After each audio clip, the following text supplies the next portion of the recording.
যুবকদেরকে বলে দিয়ে, যুবক ও যুবকেরা জেনে নাও, তোমার মতো বহু যুবক তার যৌবনের তাড়না নিয়ে রাস্তায় হাঁটতে পারে নাই, ঢলে পড়ে গেছে। সে কখন দুনিয়া থেকে চলে গেছে কেউ টের পায় নাই। লক্ষ যুবক পৃথিবী থেকে বিদায় হয়ে গেছে। যুবক, তুমি মনে করো না তোমার যৌবনের শক্তি দিয়ে অনেক লম্বা সফর বৃদ্ধ বয়স পর্যন্ত তুমি চলে যেতে পারবা, এই আশা করো না। বরঞ্চ আশা করো যৌবন কালটাকে জান্নাতের জন্য ব্যবহার করব। যৌবন কাল দিয়ে জান্নাত খরিদ করব। এই যৌবন কাল দিয়ে আল্লাহর দরবারে একজন নেককার বান্দা হয়ে দাঁড়াবো। যুবক, গান হবে না। গান যদি যাও আমার রাসূল তোমার প্রতি রাগ করবে। নাটকে যদি যাও আমার রাসূল তোমার প্রতি রাগ করবে, আল্লাহ রাগ করবে। চলুন আমরা সবচাইতে বড় একটা জিহাদ করব। রাজি আছি সবাই? রাসূল সাল্লাল্লাহু আলাইহি সাল্লাম বলেছেন, আফজালুল জিহাদ জিহাদুন নফস, নিজের আত্মার সাথে জিহাদ করা, এটা হলো সবচাইতে বড় জিহাদ।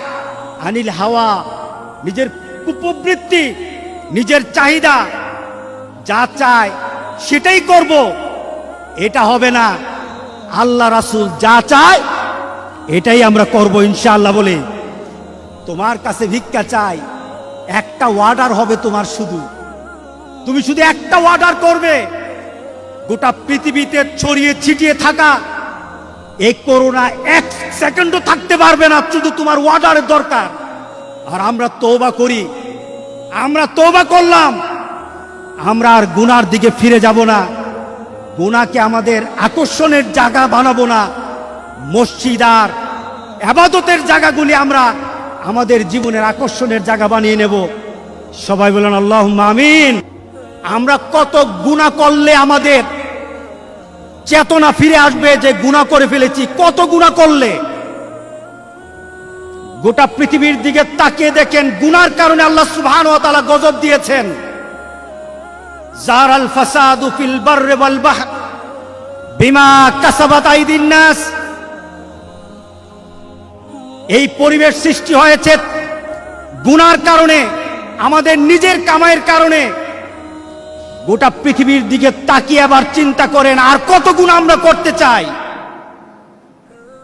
আল্লাহু আল্লাহু আল্লাহ।